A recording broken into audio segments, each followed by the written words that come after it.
Welcome back once again in our YouTube channel and this is the last part of the mechanical properties of matter और I hope आपको previous classes में जो revision purpose से मैंने classes ली हैं वो आपको समझ में आई होंगी। तो ज़्यादा टाइम ना लेते हुए हम लोग आज की क्लास को स्टार्ट करते हैं।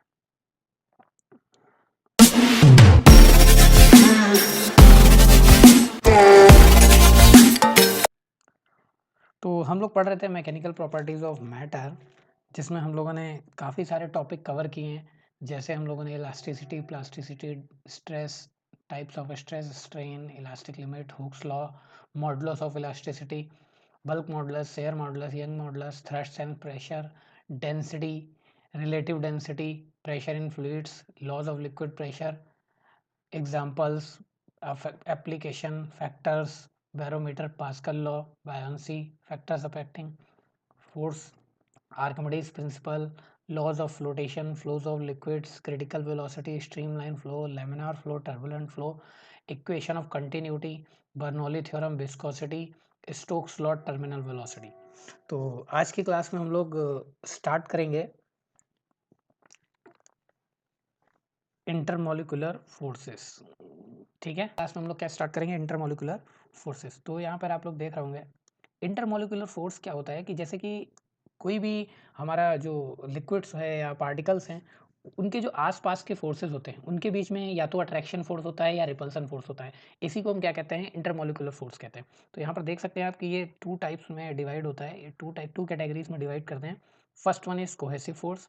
को मतलब होता है साथ में, ठीक है। Cohesive force mean it force of attraction between the molecules of the same substance, यानी कि सेम सब्सटेंस के मॉलिक्यूल के बीच में जो लगेगा तो वो क्या होता है, कोहेसिव फोर्स। क्यों, कैसे कह सकते हैं कि देखिए सेम सब्सटेंस जो होता है उसमें जो मॉलिक्यूल होंगे बिल्कुल पास होंगे, क्लोजर होंगे, तो हम कह सकते हैं कि they are attracted to each other.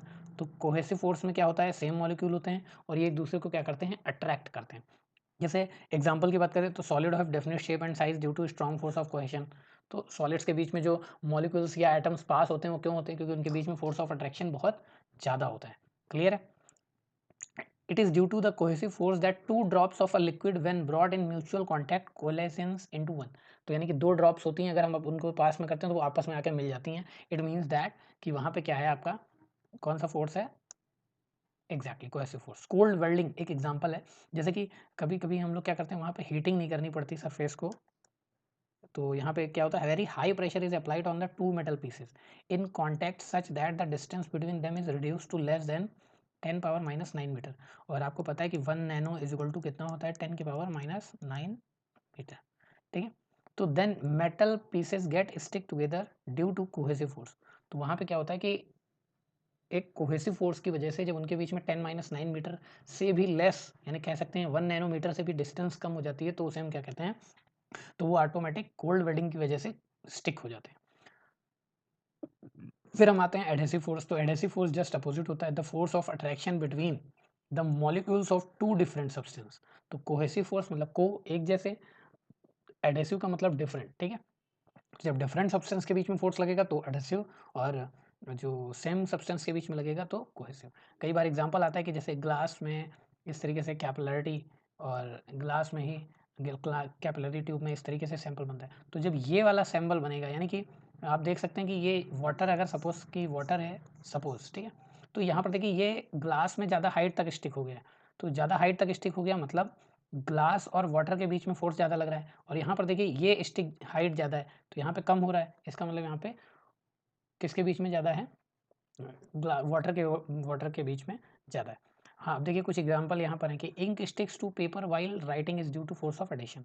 तो इंक क्या है, एक इंक का सब्सटेंस हो गया और एक पेपर का। तो पेपर और इंक स्टिक हो रहे हैं किस वजह से, एडेसिव सब्सटेंस की वजह से। सेम क्या है, writing on blackboard, water wets wall its glass container. तो ये सारे क्या है आपके, किस चीज़ के एग्जाम्पल थे। Very good. चलिए आगे बात करते हैं सरफेस टेंशन। तो surface tension is the property by virtue of which the free surface of a liquid at rest behaves like an elastic stretch membrane tending to contract so as to occupy minimum surface area.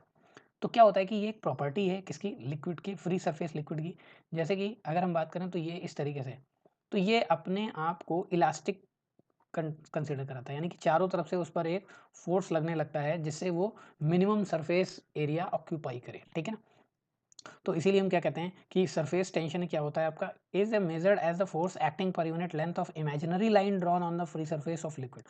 Suppose कि ये यहाँ पर आपका मैंने बनाया था, आपको दिखाया है, तो क्या करते हैं हम लोग,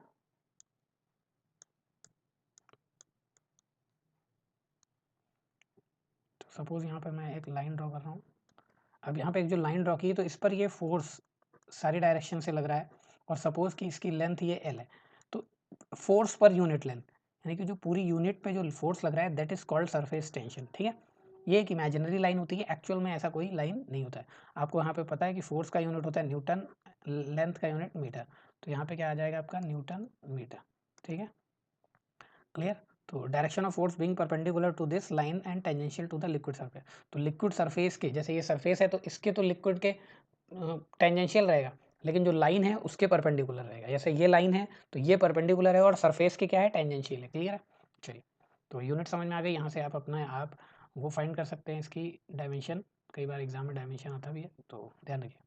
कौन कौन से फैक्टर अफेक्ट करते हैं सरफेस टेंशन को, तो देखते हैं हम लोग कौन कौन से फैक्टर अफेक्ट करते हैं। तो सबसे पहले आता है हमारा टेम्परेचर, तो the surface tension of liquid decreases with rise in temperature, तो सरफेस टेंशन क्या हो जाता है आपका, डिक्रीज हो जाता है जैसे टेम्परेचर हम इंक्रीज करते हैं। Same vice versa, vice versa का क्या मतलब होता है आपका, कि जैसे ही आप टेम्परेचर डिक्रीज करेंगे तो सरफेस टेंशन क्या होगा, बढ़ जाएगा। Addition of impurities. Addition of impurities. The surface tension of liquid changes appreciably with addition of highly soluble substance like sodium chloride increase the surface tension of water. पर sodium chloride मिला देंगे तो उसका surface tension बढ़ जाएगा, यानी sodium chloride means नमक की बात कर रहे हैं यहाँ पे। और sparingly soluble substance like phenol और soap reduces the surface tension of water. तो आपने देखा होगा कई बार कि हम कपड़े धुलने के लिए पानी में सोप मिलाते हैं, पानी गर्म कर देते हैं, तो इसका वजह से क्या होता है कि वहाँ पर सरफेस टेंशन रिड्यूस हो जाता है और वो ईजिली क्लीनिंग कर सकता है, ठीक है। तो some phenomena based on surface tension, needle supported on water surface, कई बार आप देखेंगे कि निडल को आराम से रखेंगे तो आप इस तरीके से, तो वो उस पर फ्लोट करेगी, ठीक है। Rain drops are generally spherical in shapes, तो रेन ड्रॉप जो है वो किस तरीके की, स्फेरिकल शेप में रहती है, ठीक है ना। तो ये क्यों होता है, सरफेस टेंशन, क्योंकि वो चारों तरफ से एक उस पर फोर्स क्रिएट करता है अपने आप सरफेस पे, तो वो अपने आप को मिनिमम जो सरफेस एरिया हो सकता है उस पर कंसिडर करता है, ठीक है। Small mercury droplets are spherical and larger ones tends to flatten, तो जो स्मॉल मर्करी ड्रॉपलेट्स होंगी वो कैसी होंगी, स्फेरिकल शेप में होंगी, और जो लार्ज शेप में होंगी वो कैसी होंगी, फ्लैटेंड होंगी। ऐसे ही और भी यहाँ पर हैं कई सारे, हम लोग देख लेते हैं एक बार।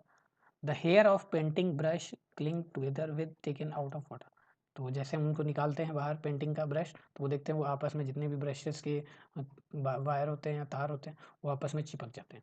अ bug floats on water due to surface tension, clear है। Oil spreads on cold water but remains as a drop on hot water, ठीक है। ऑयल स्प्रिट्स रहता है कोल्ड वाटर में, बट अगर हम गर्म पानी की बात करें तो सिंगल वाटर में, सिंगल ड्रॉप में आ जाता है। Endless wet thread on a soap film, ये भी a liquid drop assumes a spherical shape in the absence of gravitational force, clear. Hot soup taste better than cold soup as how hot soup spreads over a large area of tongue, तो ये भी clear है। तो hot soup क्या होता है कि हमारा पूरे सरफेस पे बिखर जाता है जिसकी वजह से हमें ज़्यादा टेस्ट फील होता है, क्लियर। चलिए नेक्स्ट हम बात करते हैं सरफेस एनर्जी की। तो सरफेस एनर्जी क्या होता है आपका, सरफेस एनर्जी, तो अभी हमने जैसे पढ़ा, the free surface of a liquid possess minimum area due to surface tension, तो फ्री सरफेस जो फ्री सरफेस होता है वो मिनिमम एरिया ऑक्यूपाई करता है, किसकी वजह से, सरफेस टेंशन की वजह से। तो क्या हो जाता है यहाँ पर हमारा, to increase the surface area molecules have to be brought from interior to the surface, तो जैसे ही हम उसका इंक्रीज करेंगे एरिया तो वो जो मॉलिक्यूल्स होंगे इनसाइड से कहाँ आ जाएंगे, पूरे सरफेस पे आ जाएंगे। So work has to be done against the force of attraction, जिसकी वजह से क्या होगा, वर्क हम हो जाएगा क्योंकि वो बाहर आएंगे अपने आप, बाहर आने का मतलब क्या है, हम वर्क कर रहे हैं। So this work is stored as the potential energy of the molecules of the surface, इसी को हम क्या कहते हैं, this is called work, potential energy per unit area is called surface energy. तो सरफेस एनर्जी का ये फॉर्मूला है, ठीक है, work done upon increase in surface area, ठीक है, क्लियर है। चलिए, इसकी यूनिट क्या हो जाएगी, joule per metre square, work की यूनिट जूल और एरिया की मीटर स्क्वायर, ठीक है। फिर आते हैं हम एंगल ऑफ कॉन्टैक्ट पे।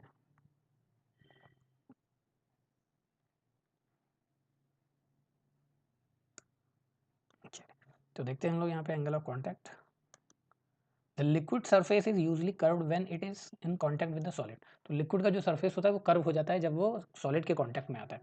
तो the angle between the tangent to the liquid surface at the point of contact and the solid surface inside the liquid is called angle of contact. तो suppose जैसे कि ये मान लीजिए एक सॉलिड ट्यूब है, ऐसे कर्व शेप में बना हुआ है आपका, तो ये और ये टेंजेंट, जब हम टेंजेंट ड्रॉ करते हैं तो ये जो एंगल है that is called angle of contact. Clear है? अब यही हम एंगल कुछ याद रखने पड़ेंगे हमको। वाटर और ग्लास के बीच में जो एंगल होता है दैट इज 8 डिग्री, और मरकरी एंड ग्लास के बीच में क्या होता है 135।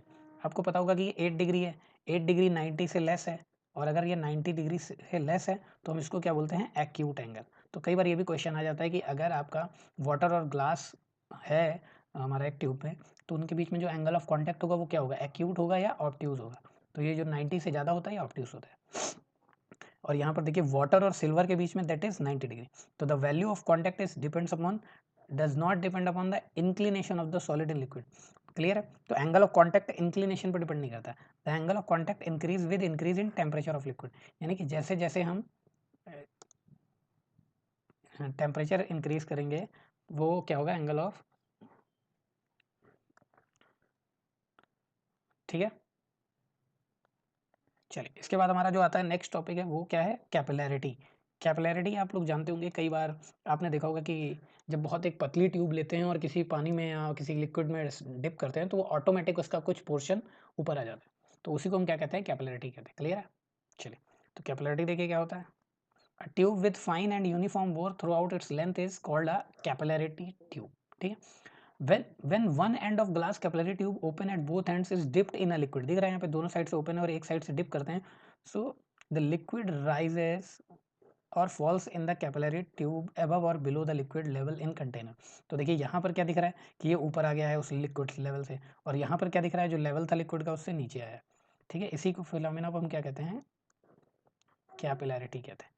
ठीक है, the liquids which wet glass rise up in the capillary tube while those which do not wet glass।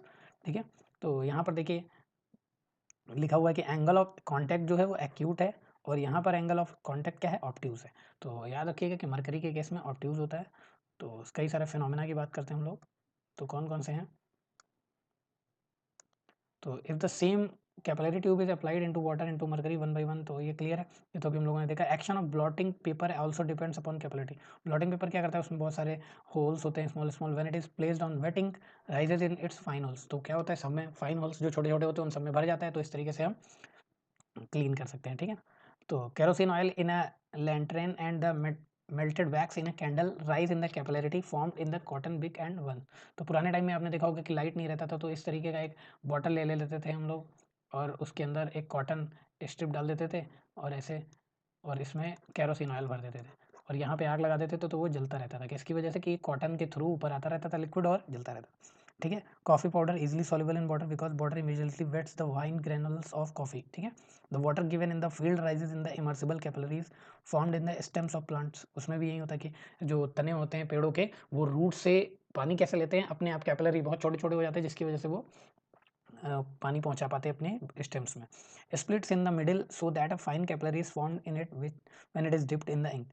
Water rises to the surface of the soil in the fields and get evaporated. ये भी है, तो देखा होगा आपने कि कई बार जब हम खेत में एक अपनी फसल कट कर लेते हैं, तो उसके बाद आपने देखा होगा उसमें हम या तो हार्वेस्टिंग कर देते हैं या फिर उसको कट करवाते हैं या फायर लगा देते हैं। तो वहाँ पर क्या होता है कि वो जो छोटे छोटे ट्यूब रह जाते हैं तो वो पानी को बाहर ले आते हैं, जिसकी वजह से अगर हम ऐसा नहीं करेंगे तो वो ट्यूब के फॉर्म में सारा जो लेवल होगा वाटर का वो रिड्यूस हो जाएगा। ठीक है, तो हमारा ये लेक्चर ओवर हो गया है, 6 chapter mechanical properties of metre, और हम लोग अब नेक्स्ट चैप्टर पढ़ेंगे इसके बाद।